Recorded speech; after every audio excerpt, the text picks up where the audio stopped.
Vamos a hablar en una hora sobre destrucción de los tejidos periodontales en niños. Primero, existen muchas enfermedades de carácter genético que conducen a la destrucción de los tejidos periodontales en niños, y de tal manera que niños de muy corta edad pierden sus dientes de temporales y luego los permanentes, ¿no?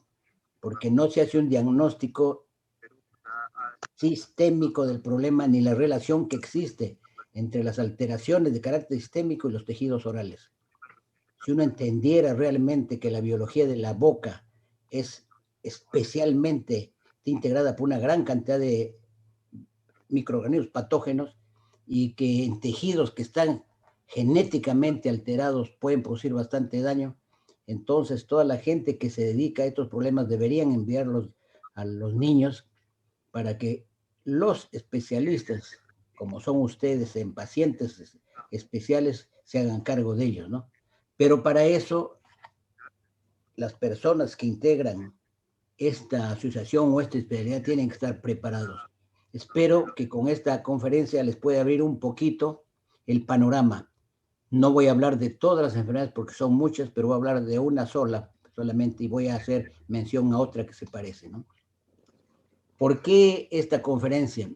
Discutir una enfermedad no neoplásica que produce destrucción del aparato de sostén. Vamos a discutir una enfermedad no neoplásica que produce destrucción del aparato de sostén de los dientes. Vamos a enfatizar la importancia de estas enfermedades en odontología pediátrica y en odontología de pacientes especiales, debido a que afecta la dentición temporal y permanente. Vamos a establecer el diagnóstico mediante el análisis de procedimientos bioquímicos específicos.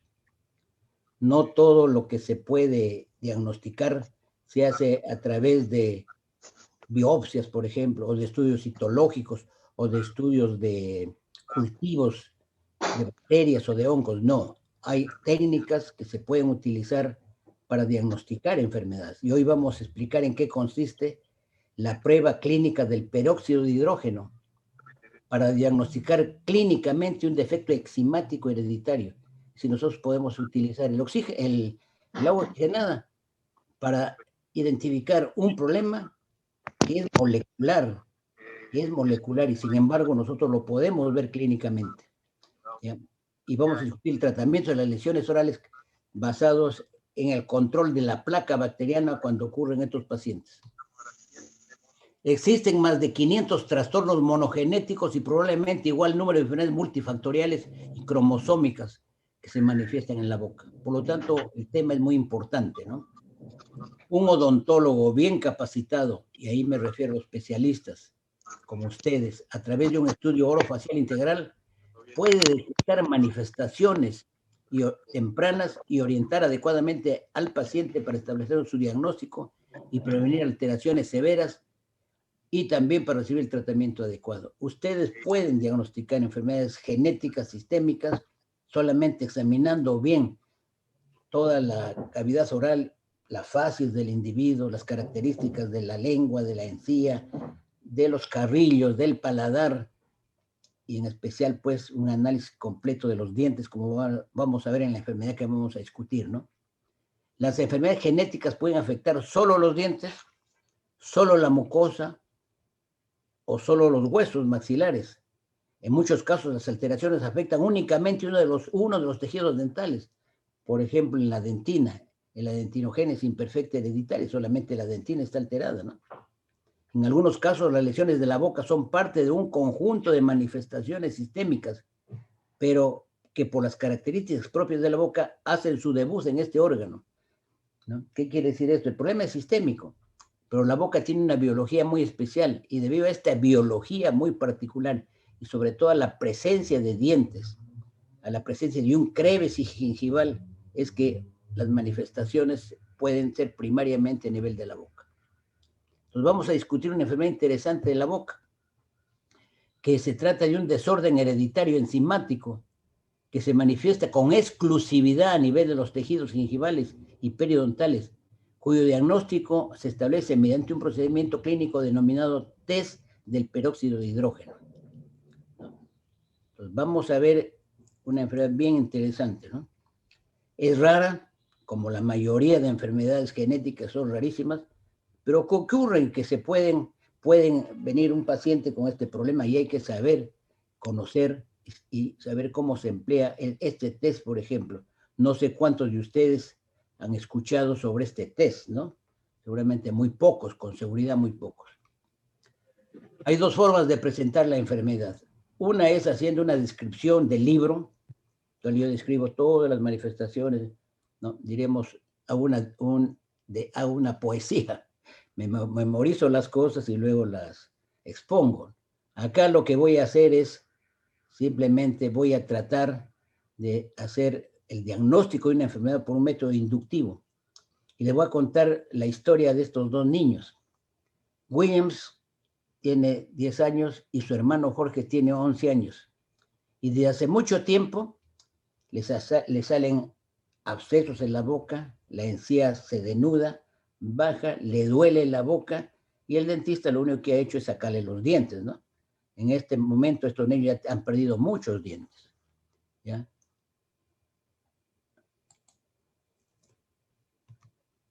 Esta es la boca de Jorge. Y ustedes pueden ver cuál es la situación, ¿no? Primero, acá en la encía se ve una fístula, acá tiene una reacción inflamatoria crónica. Acá observen esto, muy importante, esta premolar está exfoliada, está exponiendo la raíz del diente, ¿no? Abajo, una característica muy importante que hay que recordar y estoy enfatizando, hay una resección marcada de la encía, ¿no? Denudación de la encía, más que recesión, es una denudación de la encía, exponiendo prácticamente casi 2/3 de la raíz, igual al otro lado. Y acá este niño ha hecho un absceso periodontal, un absceso dentoalveolar, perdón. El diente le duele, ¿no? Está inclinado porque se mueve.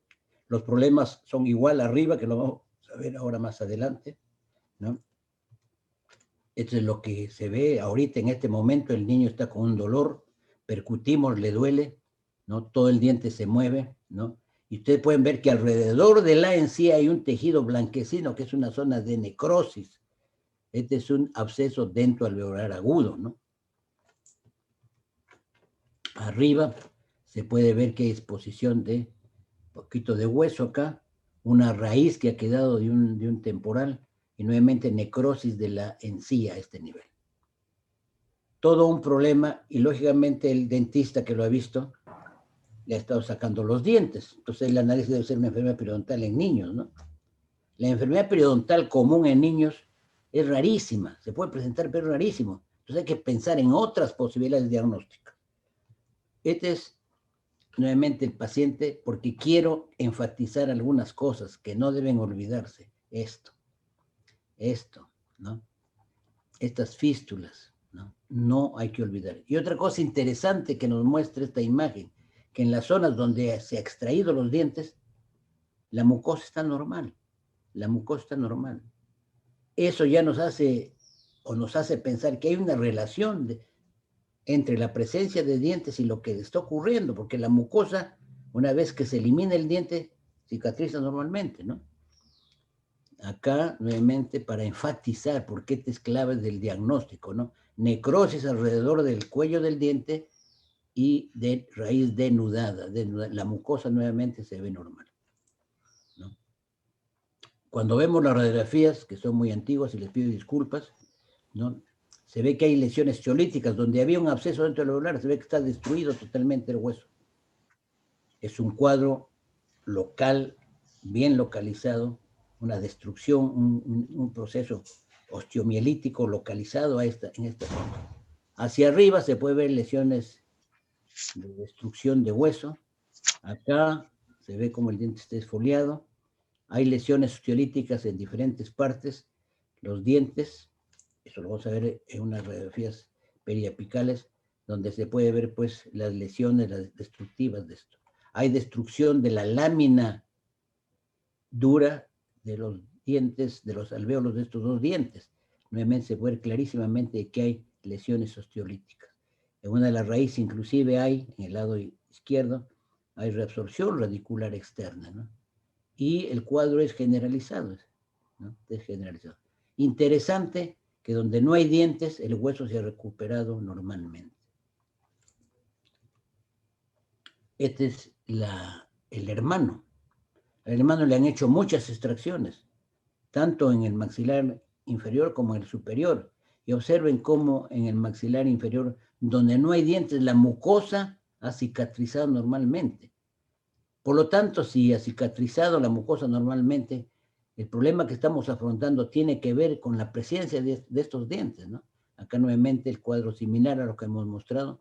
La denudación de la raíz de las molares, la denudación de la raíz de otras molares.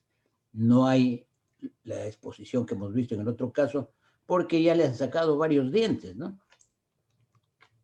Acá, nuevamente, para enfatizar, donde no hay dientes, la mucosa cicatriza normalmente, y a veces cicatriza con bridas cicatrizales que llamamos, ¿no? Y por supuesto, la ausencia temprana de estos dientes ha llevado a una severa maloclusión, ¿no? Maloclusión. Esto es lo que hay que recordar. Esta denudación marcada de las raíces exponen una gran cantidad de raíz, ¿no? Y la encía alrededor está necrótica, ¿no? En las radiografías, observen nuevamente la zona donde no hay dientes, está normal. Acá todavía no han salido los dientes. Y el destino de estos dientes se puede parar si es que se hace el diagnóstico y se instruye al paciente cómo evitar que se produzca la destrucción de esto. Acá arriba nuevamente la destrucción, esta molar está perdida. Acá hay nuevamente lisis del tejido, ¿no? Acá se puede ver compromiso de furca. El hueso acá está normal, diría, ¿no? Acá nuevamente esa gran destrucción de hueso. Entonces estamos frente a un cuadro en el cual hay destrucción severa de los tejidos soporte de los dientes en niños de muy corta edad, ¿no? Esos son hermanos, ¿no? Son hermanos. Ahora veamos otro caso. Este es otro niño que no tiene ninguna relación con estos niños. Unos son del sur y otros este es del norte, por ejemplo. Y viene con un cuadro similar a lo que acabamos de ver. Y digo similar porque ustedes pueden comprobar que hay una exposición de la raíz de este diente, clarísimo como en el caso anterior.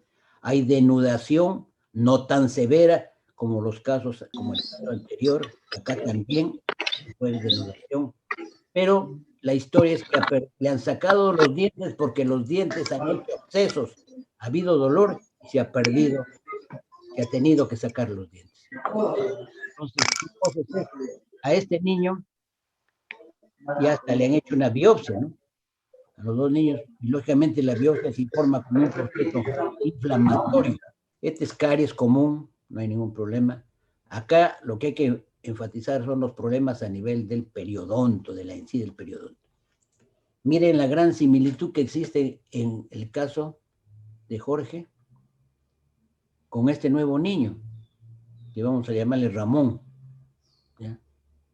Indudablemente que son dos enfermedades o dos situaciones semejantes. Entonces la pregunta es, ¿esta enfermedad y esta enfermedad que está produciendo esta destrucción de los dientes, es la misma enfermedad? ¿Es la misma enfermedad? Existen muchas enfermedades sistémicas que pueden dar cuadros similares, de tal manera que lo primero que hay que pensar es lo siguiente, ¿no? No son hermanos, pero de todas maneras puede ser una enfermedad es genética, que está ocurriendo en otra familia, ¿no? O se parecen clínicamente y estrechamente se parecen, pero son totalmente diferentes. Para eso, lo primero que hay que hacer cuando estamos frente a un caso de estos es utilizar la prueba del peróxido de hidrógeno, que en este momento vamos a explicar en qué consiste, ¿no? La prueba del peróxido de hidrógeno consiste en producir un sangrado en el sitio donde vamos a hacer la prueba. Este niño de acá, yo no necesito ponerle anestesia para producirle sangrado, ¿no?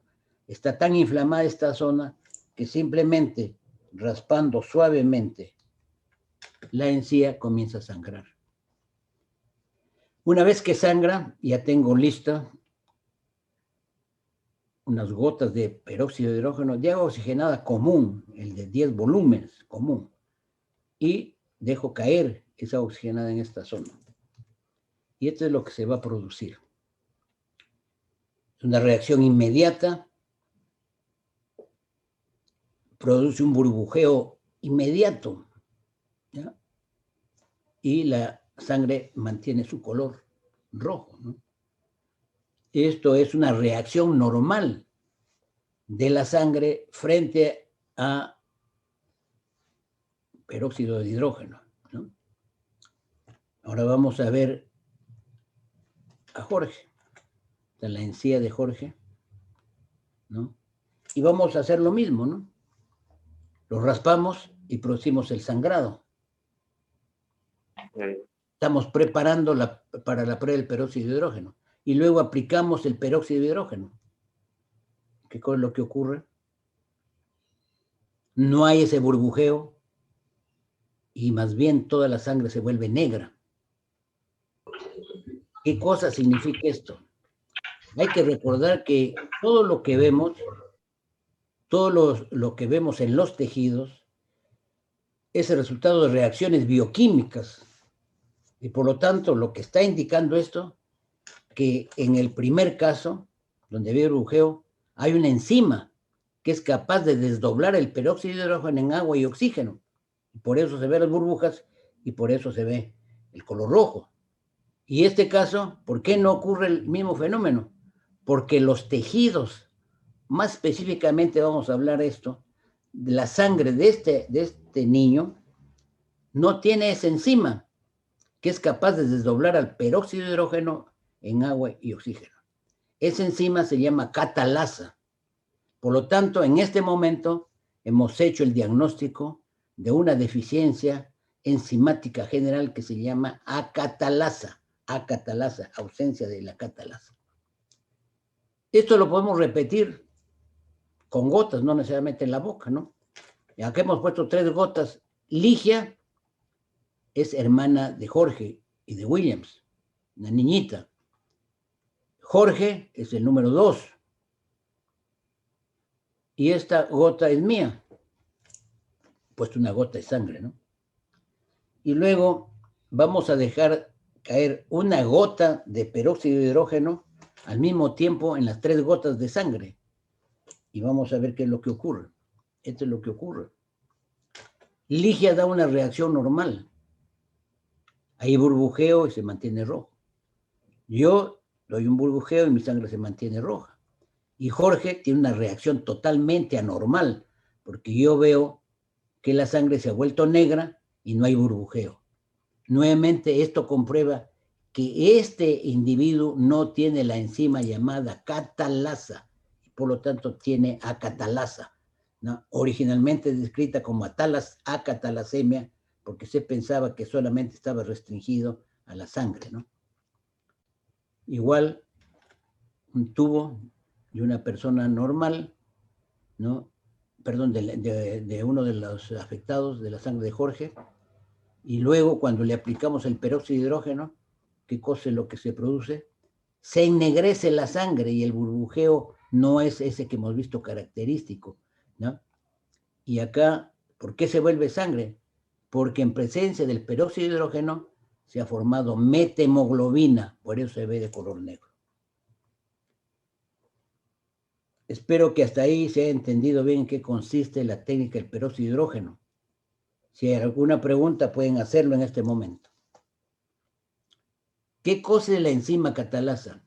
La enzima catalasa está presente en los perisosomas de las células animales y vegetales, en todas las células. En algunos, algunas células tienen concentración más alta, como por ejemplo, hay alta concentración en el hígado, en el riñón y en los eritrocitos. Esta historia se inicia porque la reacción se hizo en eritrocitos. Y como dije al principio, se pensaba que era solamente restringida a la sangre y se llamaba por eso, ¿cómo se llama? acatalasa confinada a la sangre, ¿no? Acatalasemia se llamaba, acatalasemia. Después se vio de que todos los tejidos tenían esta enzima y por lo tanto ya no es que hay una deficiencia solamente en la sangre. Entonces el término acatalasemia se cambió por el término acatalasa, ¿no? ¿Qué cosa es esta enzima? Genera oxígeno a partir de la oxigenada, ¿no? ¿Para qué nos sirve la enzima? Para muchísimas cosas, porque la enzima está presente en los tejidos, la enzima catalasa, como muchas otras enzimas, y cada uno tiene su función. Durante el proceso metabólico, durante todos los procesos bioquímicos que ocurren en el organismo, se producen varias sustancias. Dentro de esas sustancias se produce agua oxigenada. Y la concentración de agua oxigenada está regulada porque nuestros tejidos tienen esta enzima que se llama catalasa. De manera que no nos pasa nada. Se produce durante los procesos bioquímicos normales peróxido de hidrógeno, pero se controla su concentración por esta enzima. Una cosa importante es que la enzima catalasa protege a la hemoglobina contra agentes oxidantes. Por eso es que se vuelve negro cuando se expone al aire la sangre y no existe la enzima catalasa, inmediatamente se vuelve negra la sangre. Otra cosa muy importante es que protege a los polimorfonucleares durante el proceso de fagocitosis de bacterias. Y esto es importante que lo entiendan. Cuando existe una infección de cualquier magnitud, leve, mediano, severa, las primeras células que van a destruir a esas bacterias que están produciendo el daño son los polimorfonucleares. Y ellos utilizan dos mecanismos para destruir a las bacterias, ¿no? Primero, las fagocitan, las introducen dentro del fagosoma, y ahí les van a dar descargas de sustancias líticas que pueden ser enzimas que no tienen oxígeno, o la mayoría de veces utilizan peróxido de hidrógeno, ¿no? De manera que una vez que fagocitan a la bacteria, lo ponen en el fagosoma y ahí le dan una descarga de peróxido de hidrógeno. Y de esa forma destruyen a la bacteria. En los pacientes que no tienen la enzima, al producirse este fenómeno, el polimorfo nuclear también se va a destruir a sí mismo, se va a suicidar, en otras palabras, porque no tiene la enzima catalasa que lo defienda. Y por otro lado, los tejidos adyacentes también van a ser afectados. ¿Por qué? Porque no se puede controlar la cantidad de peróxido de hidrógeno que está produciéndose en ese momento, ¿no? Y hay que recordar que las bacterias de la boca son bacterias que producen peróxido de hidrógeno y son catalasa negativos. Todos los streptococos producen peróxido de hidrógeno y no producen catalasa, ¿no? Y por lo tanto, ellos al estar presentes a nivel de la encía es que se produce esta destrucción, como lo vamos a explicar más adelante, ¿no? La catalasa es uno de los agentes enzimáticos más rápidos que existe en la economía del ser humano, ¿no? Es capaz de degradar una molécula de catalasa, puede degradar hasta 42,000 moléculas de peróxido de hidrógeno por segundo, ¿no? Esa es la razón por la cual cuando ustedes ponen agua oxigenada en contacto con la sangre, la reacción no hay que esperar nada, inmediatamente se produce. Es un catalizador potente y rápido, ¿no? Y esta es la reacción en términos generales. Podríamos hablar mucho de esto, pero no es el momento, ¿no?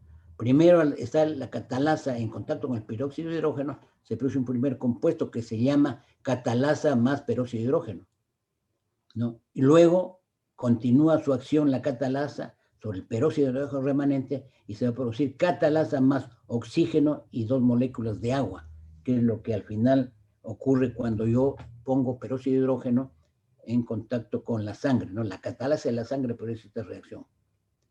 Ya dije, la catalasa es uno de los catalizadores más rápidos que existe en el organismo. Los nombres de esta enfermedad son diversos. Inicialmente se llamó acatalasemia. Y voy a contar la historia porque la historia es muy interesante de cómo se descubre esta enfermedad. Luego se llamó anencemia catalasa, porque otra de las de los nombres se llama condición acatalática o enfermedad catalática. Y el nombre original era enfermedad de Takahara. ¿Por qué se llamó enfermedad de Takahara? La historia de esta enfermedad comienza en el año 1946, ¿no? Cuando seguramente ustedes ni nacían, no estaban en este mundo, ¿no? ¿Y cuál es la historia? Le voy a contar brevemente, porque es bien interesante, ¿no? Takahara no era un bioquímico, no era un científico, era un buen médico, un buen otorrinolaringólogo, como debe ser un buen profesional, ¿no? Pero descubrió la catalasa. ¿Y cómo lo descubre? ¿No? Takahara recibe en su consulta a una niña de 11 años que la llevan porque tenía una gangrena en la encía que había destruido toda la encía, el hueso, y había penetrado al seno maxilar y estaba extendiéndose a la cavidad nasal. Entonces Takahara, que era un otorrino, como digo, dice, bueno, acá lo único que hay que hacer es hacer una limpieza quirúrgica y con eso solucionamos el problema.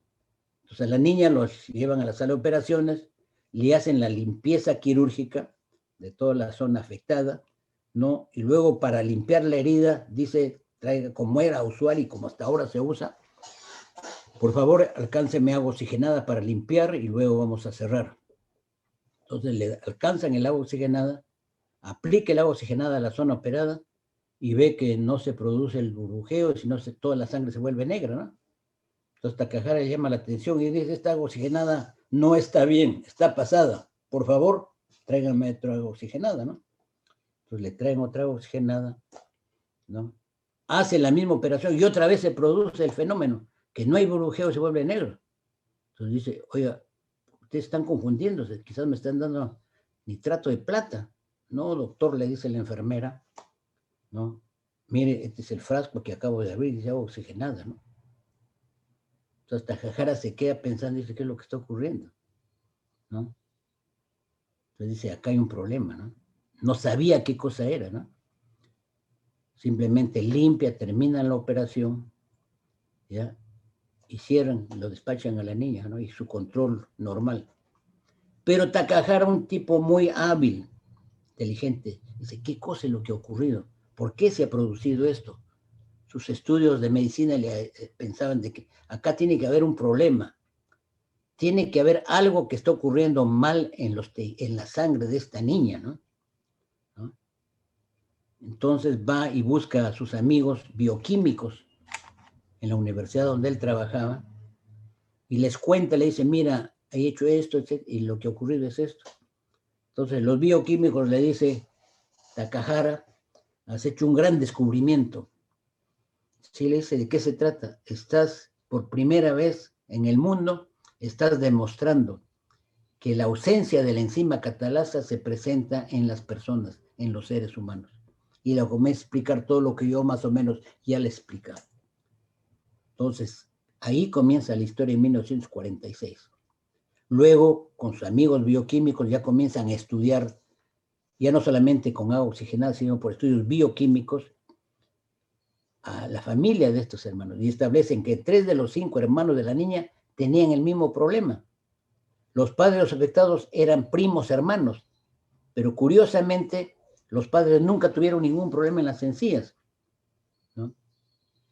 Por los estudios bioquímicos que ellos hicieron, determinaron que los padres tenían la mitad de la actividad enzimática de una persona normal y le llamaron hipoacatalasémicos, hipoacatalasémicos, es decir, que tienen deficiencia pero no completa.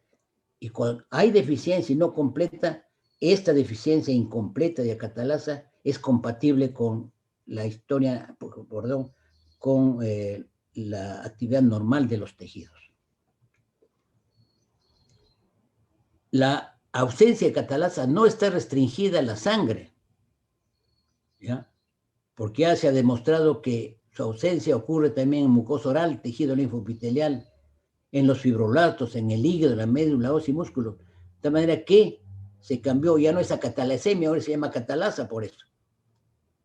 Otra cosa importante, la mayoría de pacientes son japoneses y coreanos.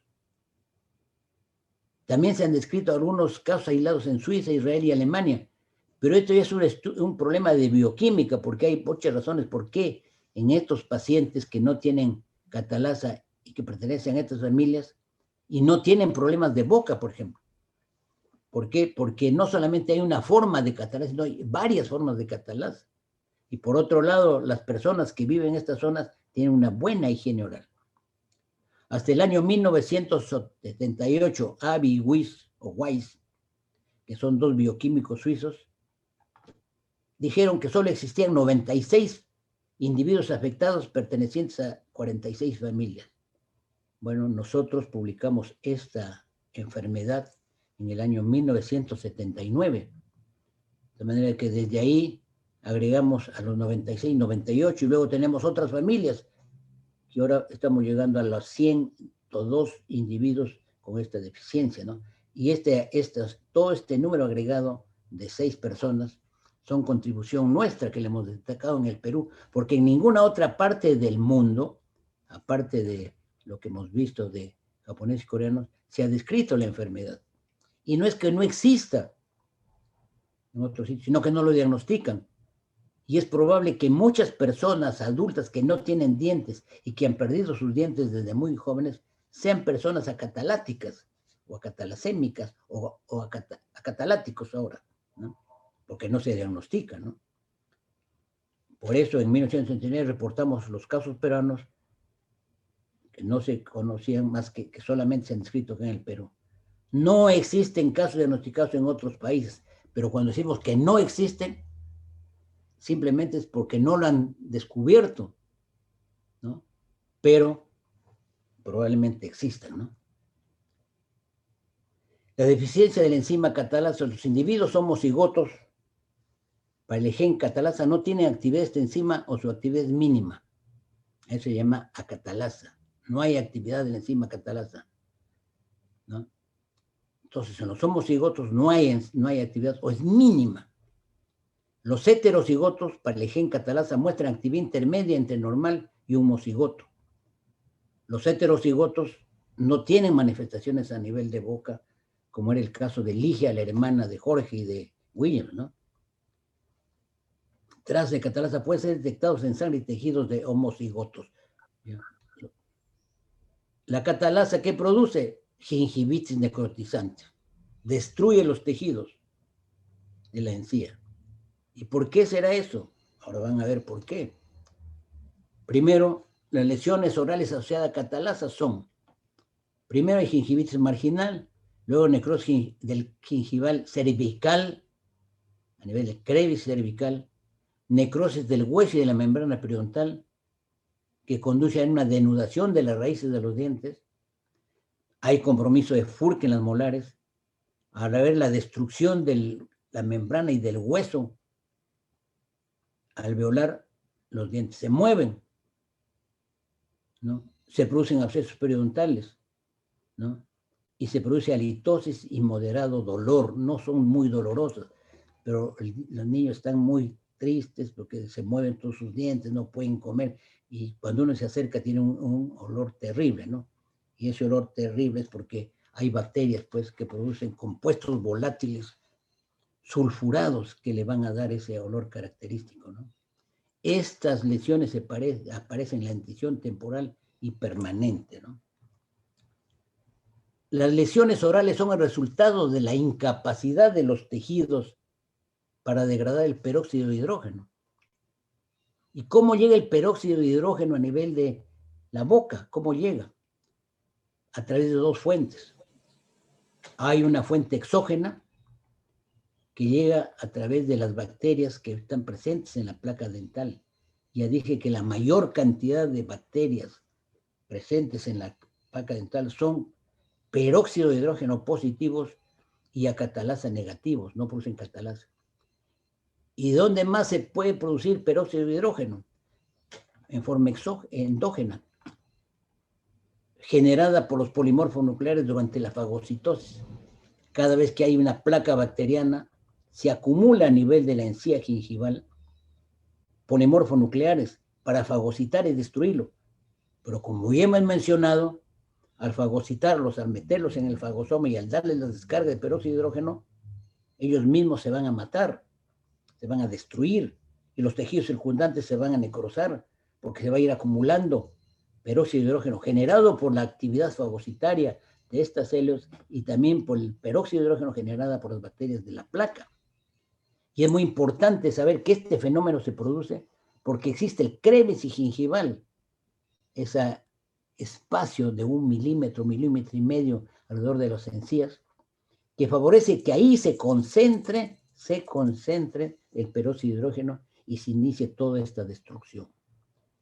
En resumen, lo que ocurre es lo siguiente. Esta es la encía. Vamos a suponer que esta es parte del crévice gingival. Acá no le he dibujado el crévice, ¿no? Si no hay crévice no se produce esto. Por eso cuando se extraen los dientes, ya no hay sitio donde se acumule peróxido de hidrógeno y la mucosa recupera su normalidad, ¿no? Pero perdieron los dientes, ¿no?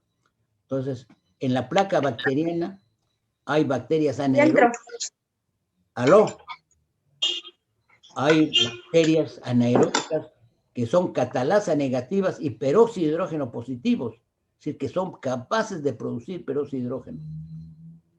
Si están ahí, a nivel del crévice gingival, este peróxido de hidrógeno se va a acumular en ese pequeño espacio, ¿no?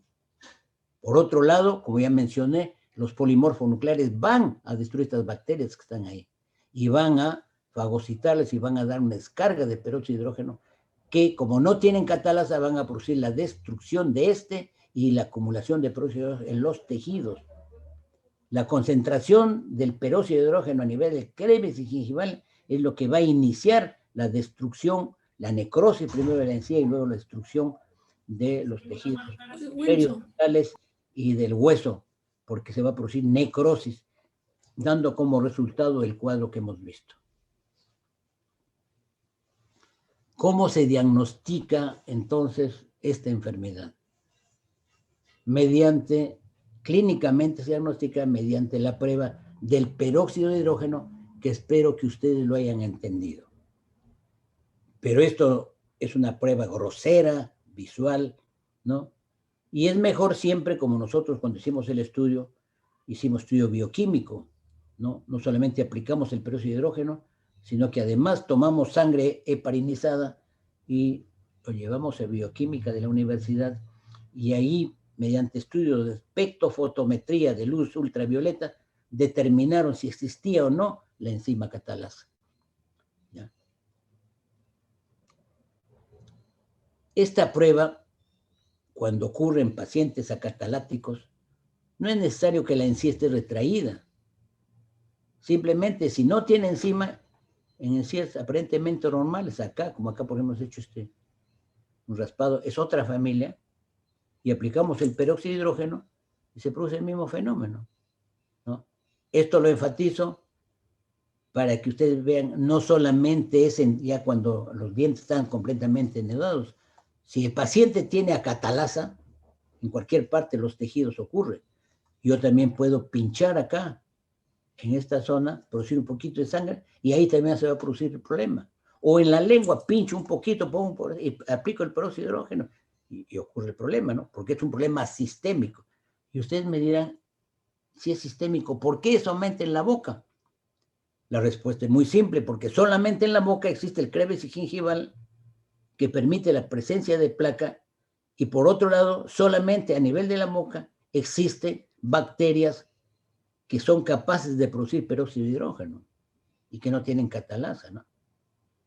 Eso explica por qué esta enfermedad, siendo sistémica, porque no solamente ocurre, no solamente los tejidos de la boca están afectados, sino todos los tejidos, la piel, las partes internas, los intestinos, pero no ocurre este fenómeno. ¿Por qué? Porque las bacterias de la piel no son estreptococos, son estafilococos, y las bacterias de los órganos internos del riñón son otro tipo de bacterias, ¿no? Otro tipo de bacterias que no tienen que ver con la producción de peróxido de hidrógeno. Y también la cosa más importante es que no existe este espacio anatómico tan pequeño que permita la acumulación de peróxido de hidrógeno. Entendido esto, ¿cómo es que tratamos a estos pacientes? Cuando tienen lesiones agudas de abscesos, etcétera, les damos penicilina y extraemos el diente, ya no tiene solución, ¿no? Pero lo más importante, una vez que se diagnostica esta enfermedad, si queremos que estos niños no pierdan sus dientes, tenemos que hacer una programación perfecta para que haya control de la placa bacteriana. Porque es la presencia de placa bacteriana la que permite la acumulación de bacterias con las características que hemos dicho, que van a actuar sobre tejidos deficientes en esta enzima catalasa. Por lo tanto, estos pacientes pudieron haberse tratado de evitar eso. Ya no hay nada que hacer. En este caso hemos tenido que extraer la muela, ¿no? Y nuevamente, una vez que se extrae la muela afectada, los tejidos curan normalmente, ¿no? Ya, entonces, pero si nosotros sabemos que este paciente tiene eso, lo que hay que hacer es impedir que estos otros dientes se caigan y vayan al fracaso, ¿no?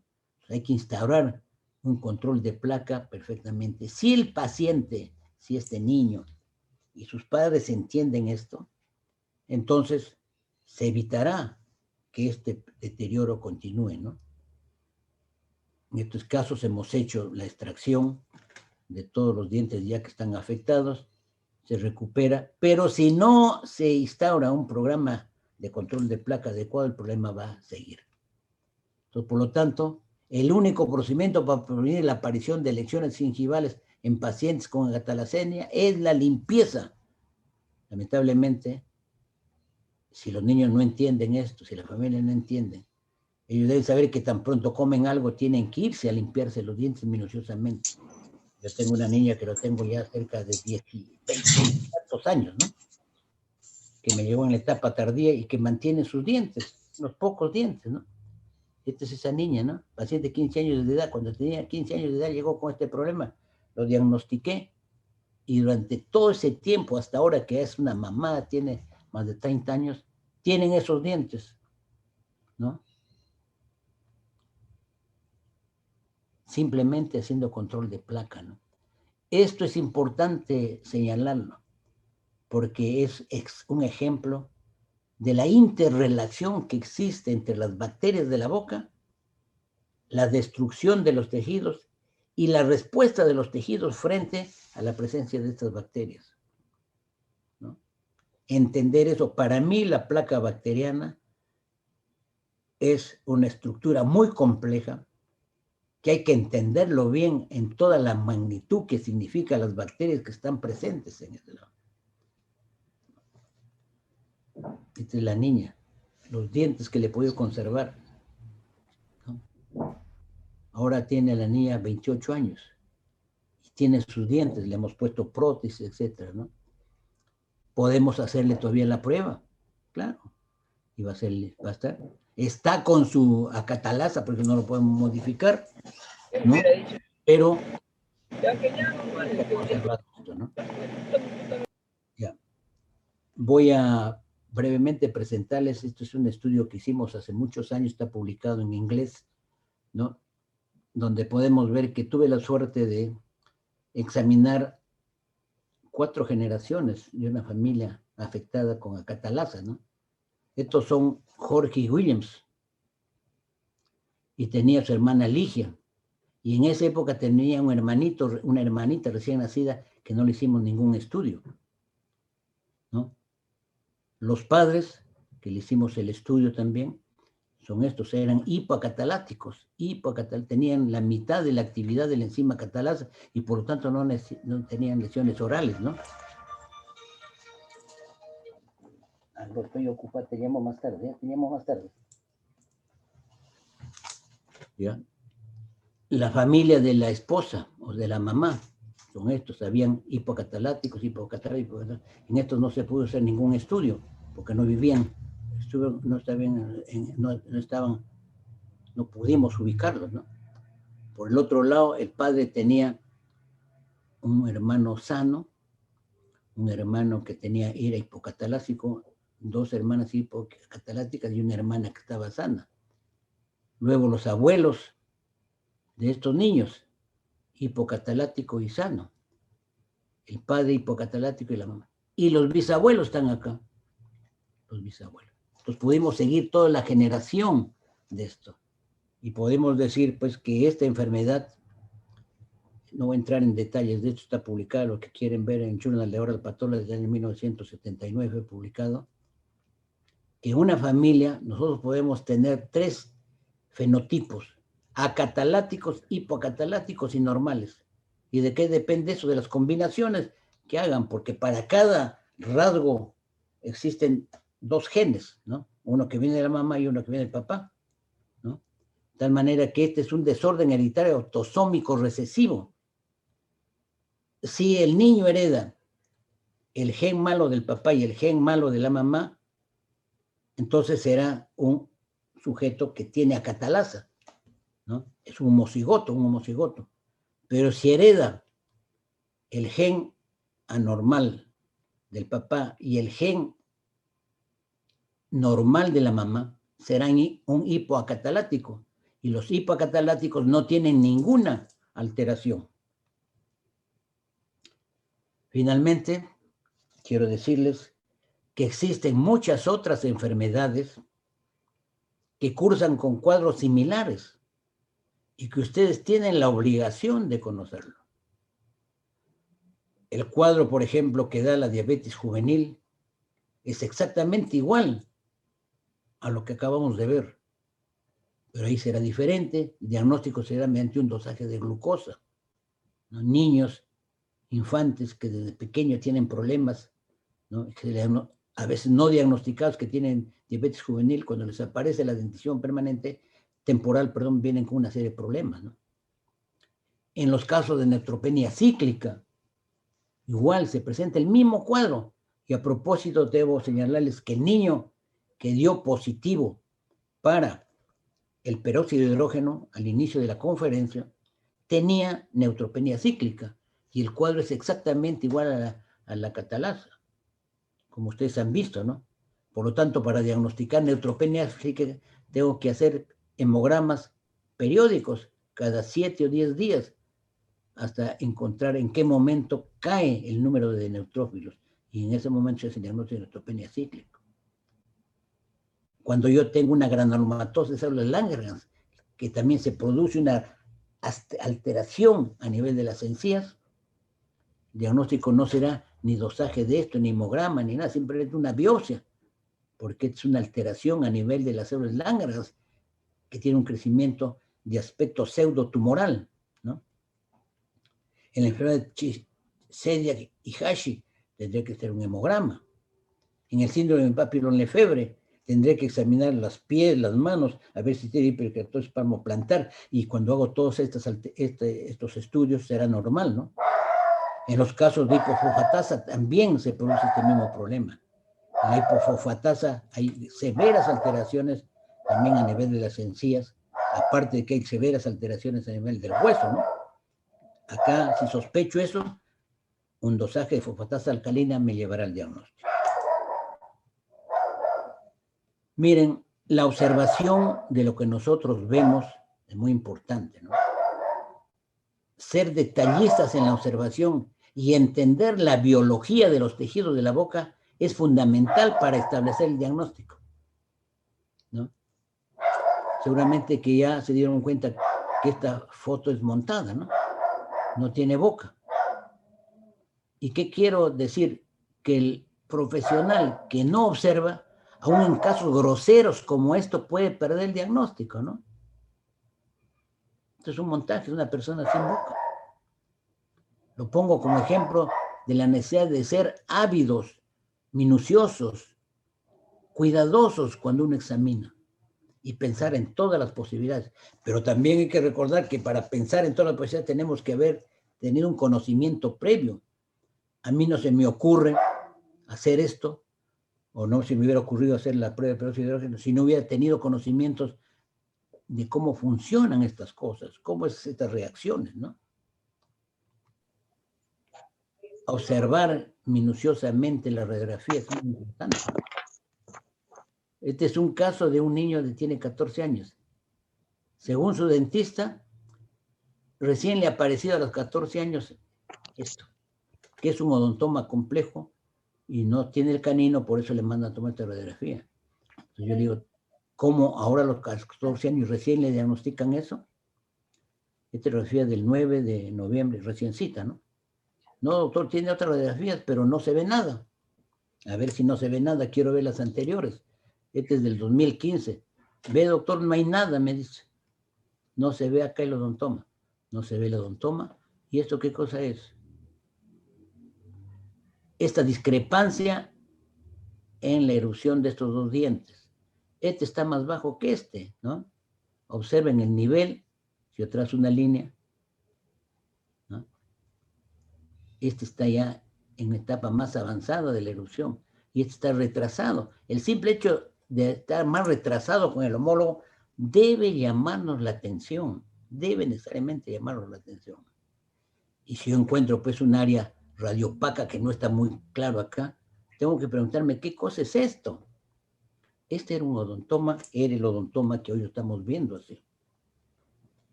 Bueno, con esto doy por terminado la conferencia.